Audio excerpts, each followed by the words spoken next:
Bonjour à tous et bienvenue dans notre école située en plein cœur de Bruxelles, entre Isère et la gare du Nord.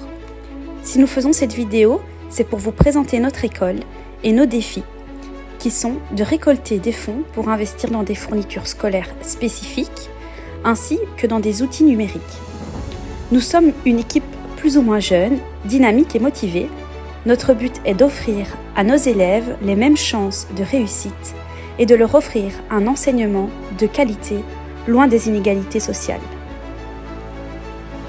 Nos fêtes scolaires ne nous rapportent que peu d'argent puisque nous sommes dans une école à indice socio-économique faible, de 1 sur 20.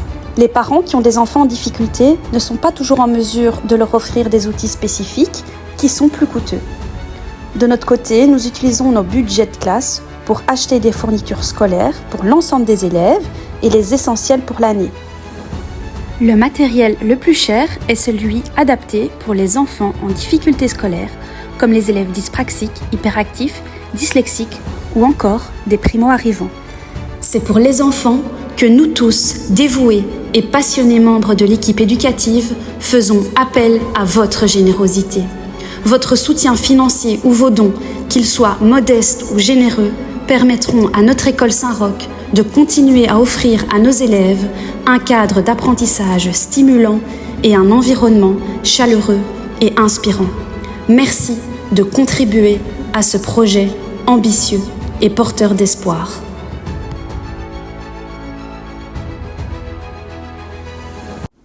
C'est parti, je vous emmène pour un voyage dans l'école de classe en classe. Bonne visite! Nos moyens numériques ne suivent pas toujours notre ambition. Les ordinateurs, souvent achetés en seconde main, vieillissent et tombent en panne, comme celui-ci. Certains enseignants n'ont même pas de matériel informatique fourni par l'école. Beaucoup utilisent leur propre matériel personnel. Ici, pas d'ordinateur.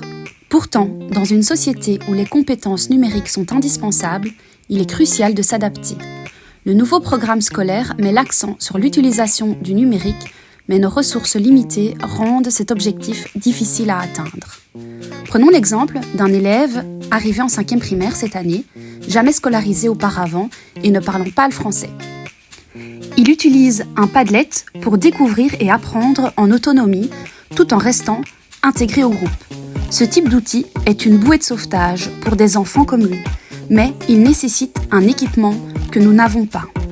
Certains manuels actuels proposent une série de QR codes pour favoriser la compréhension des exercices. Ceux-ci doivent être scannés avec des tablettes.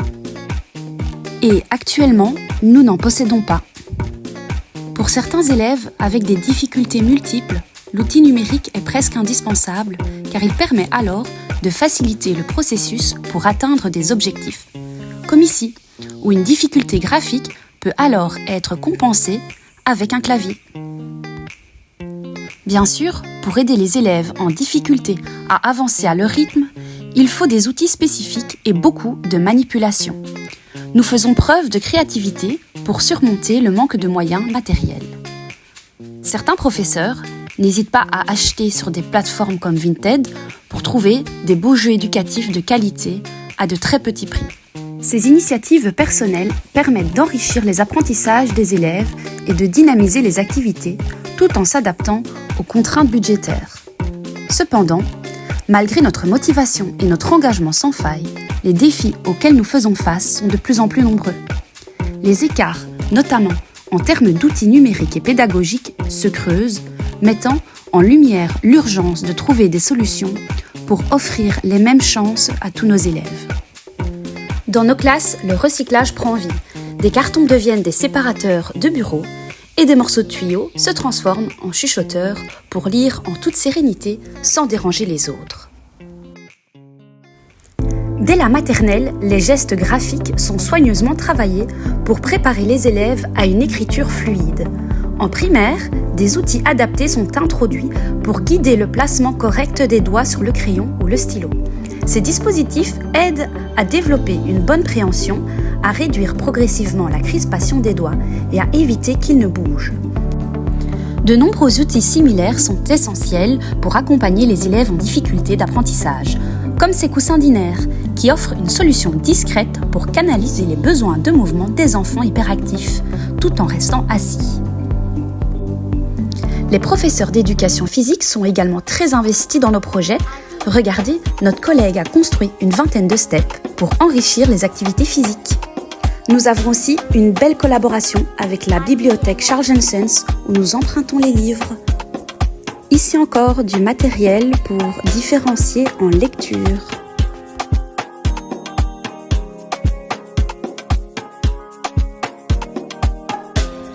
En maternelle aussi, les enseignants cherchent du matériel adapté pour répondre aux besoins des enfants. Par exemple, cet enfant de 2e maternelle qui manque de force pour découper pourrait bénéficier de ciseaux à ressort. Chers donateurs, aujourd'hui nous avons un rêve. Améliorer notre équipement numérique afin de continuer à offrir le meilleur soutien possible à nos élèves. Avec des outils modernes et efficaces, nous pourrions voir nos élèves s'épanouir.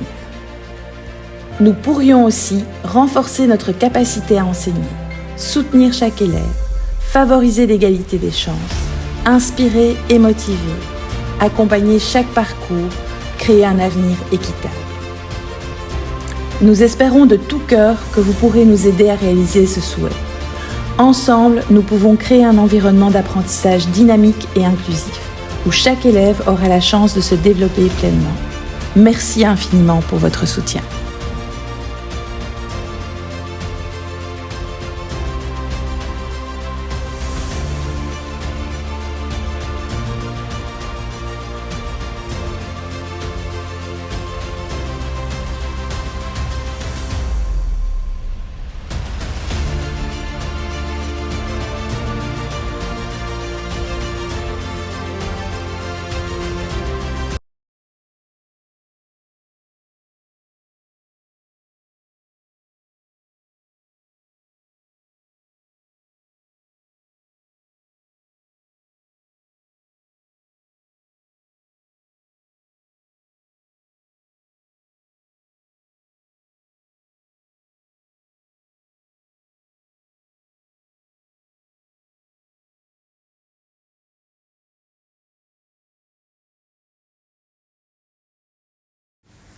Aujourd'hui, nous faisons appel à votre générosité pour moderniser notre matériel et offrir à chaque élève et enseignant les moyens d'atteindre leur plein potentiel.